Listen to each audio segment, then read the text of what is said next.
Hi there, this is Steven Gonzalez. How are you doing? We should always keep in mind that Reaper is meant primarily as a music production software package. However, that's not to say that it can't be VO friendly, especially when it comes to certain parameters.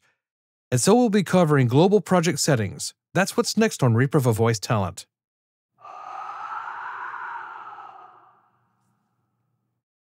In this video, we're going to be tackling global project settings within Reaper, and therefore we're going to be spending all of our time within its window. And so without further ado, let's get started.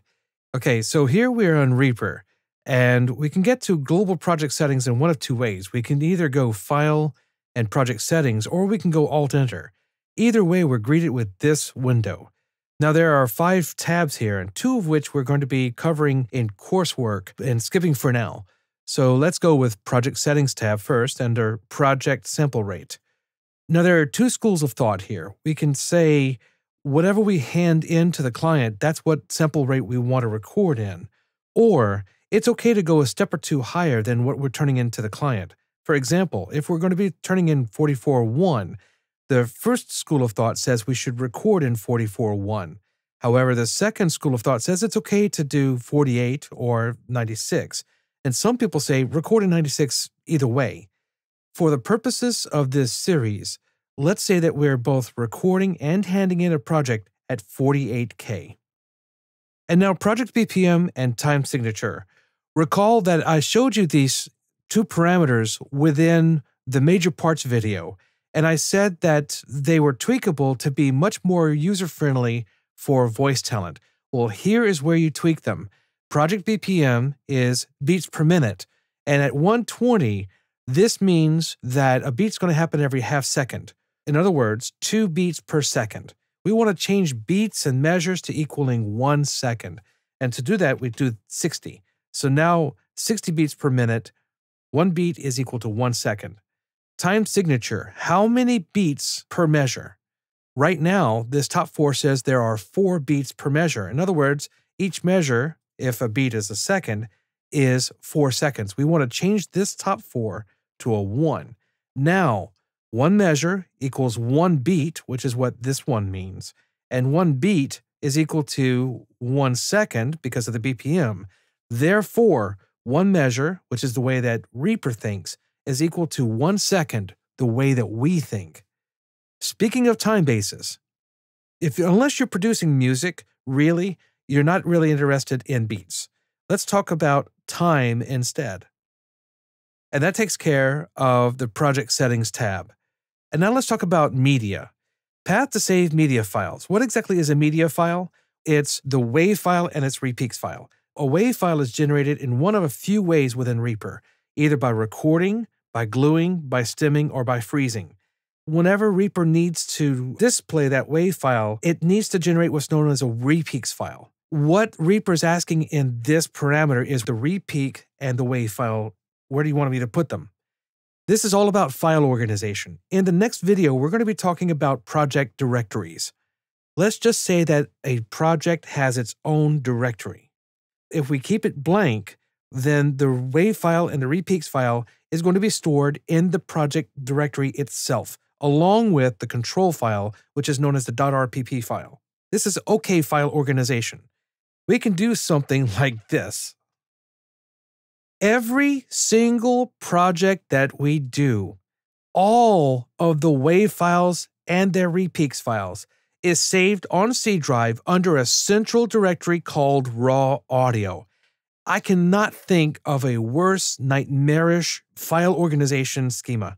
Think of the thousands of files that would be in here in a very short time. This is bad file organization. Please do not do this. Instead, we're going to do something that looks like it, but it's going to be all the difference in the world. This thing. What this is saying is we have the project directory, we have the .rpp file, and underneath the project directory, we're going to generate a subdirectory called raw audio, and that's where the WAV file and the repeats files are going to go. This is good file organization, and we're going to keep it like that. Now, let's talk about secondary recording path. Recall in the very first video of the fundamental sequence, we spoke about those guides in the Reaper website, and one of them was the Multiple Recording Paths Guide. This is where you set it. Just as a reminder, imagine that you're in the booth and you are recording a project. The WAV file and its repeats file is going to go in the subdirectory called raw audio. Well, let's just say that you have an external USB drive called D drive. And in D drive, you have something called backup audio. If you set this parameter to this, not only will Reaper save what you're recording under the raw audio subdirectory in the project directory, it'll also save a copy here in the external hard drive. It's an insurance policy in case the media disk itself crashes. You still have what you did in the booth, it's just in a different location. Although you'll still have to do the project all over again, at least you'll still have the raw audio from the project. That's something that just cannot be replicated. Now, if you don't have an external drive right now, I really highly recommend that you go get one. They're not that expensive. For this insurance policy, it's well worth setting this up. But for now, let's just say that we don't have it, so we're not going to set it up. In this recording block, this is our copy of the WAV file being generated. Audio format for new recordings, 999,999 times out of 1,000,000, it should be under WAV. The only exception, and it's an extremely rare exception, would be FLAC or maybe AIFF. These are what's known as lossless formats. Like I said, WAV is usually what you want. WAV bit depth. 24-bit PCM seems to be the great default, and it's more than adequate for most things. Remember, this is our copy of the WAV file. If we're doing some high-octane processing, we may want to push it up to 32-bit PCM, but most of the time, let's keep it at 24-bit PCM. Please include your markers and regions. The reason why is because it's an insurance policy, just in case the .rpp, that control file, is corrupted for some reason. At least we still have our markers and regions.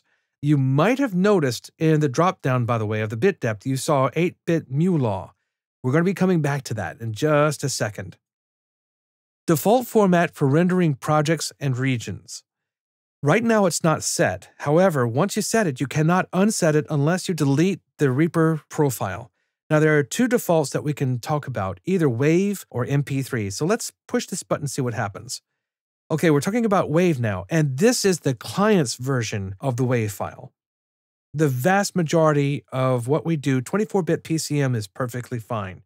If for some reason you're submitting your WAV file to a mixer or to a mastering process or whatever, and they want 32-bit, then you need to change this to 32-bit PCM. Keeping in mind, you should have also recorded in 32-bit PCM. You cannot go from 24-bit PCM recorded to 32-bit PCM output or rendered and not expect artifacts to be introduced into the audio. We have 8-bit MuLaw here for the IVR clients. For now, let's set this to 24-bit. Do not include markers and regions. That's perfectly fine unless, of course, this is going through a mixing process or a mastering process or whatever, and they want the markers and regions.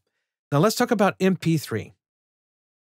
MP3, please do not use VBR, variable bit rate. Please use constant bit rate. Now, bit rate. There's a lot of mathematics, there's a lot of acoustic theory behind bit rate. The practical thing about bit rate is that it's the intersection between file size and sound quality. Now, the great default seems to be 128 kbps. However, through experimentation from myself and from others, we seem to think that 192 is just a little better. Yes, it's going to create a larger file size, but only a little, and the sound quality will just more than make up for it. Now, if the client doesn't care about file size, then 320 could be a great option. That's the closest to a WAV file that you can get for MP3s within Reaper. For now, for the purposes of this video, let's keep it at 192 kbps. And we hit OK. And now let's talk about notes. We're going to put our name here. What we're doing is setting up a wildcard, which we're going to get to in the next video. Essentially, this is a shortcut way of putting our name within, say, Audition MP3s or works that are WAV files that they want your name in it. This is where you would set it. If you hit OK right now, Everything that we've done within project settings is going to be applied to this project. If you hit Save as Default Project Settings, everything that we've done within project settings will be applied to this project and future projects. So that's what we want. Save as Default Project Settings. In the next video, we're going to finally be talking about recording within Reaper and doing some things within projects like saving and rendering and things like that. If you have any comments or questions, please put them in the comment section below. I'll be sure to answer them as quickly as I can. Don't forget to hit that like button and don't forget to subscribe. And please don't forget to hit that bell, setting it to all. If you don't set it to all, you may not get a notification whenever I upload a video. We've seen this in YouTube algorithms lately. We don't know why, it just is. So please make sure that you set that notification bell to all. This is Steven Gonzalez with Steven Gonzalez Voiceovers, wishing y'all all the best, and y'all have a wonderful and wonder-filled day.